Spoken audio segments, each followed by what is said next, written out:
so pleased to have with us an expert in the field, a leading attorney and partner at the law firm of Schwartz, Levine, Stark, Miss Tina Hu.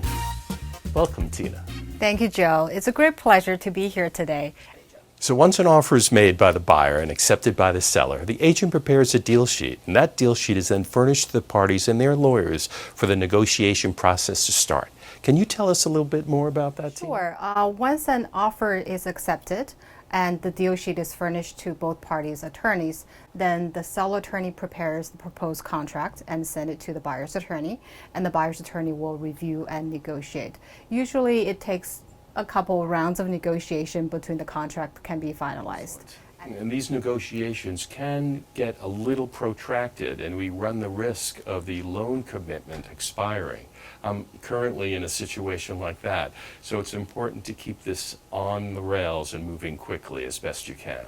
I agree. I mean, the contract negotiation and the due diligence process usually would take about a week or a week and a half. The contract negotiation usually doesn't take that long. It's like 2 to 3 days. But the due diligence review really depends on how responsive the management companies are. Sometimes, it takes days. Sometimes it takes like a couple of weeks for them to respond to the, due diligence questionnaire. So we're really at their mercy at that point. But Right. they have a lot of work to do too, and I understand their position in this. Exactly, yeah. The buyer would sign a contract and then put down the 10% contract deposit. Once the seller receives both, the seller will countersign. And once the contract is fully executed by both parties, it's considered binding and effective.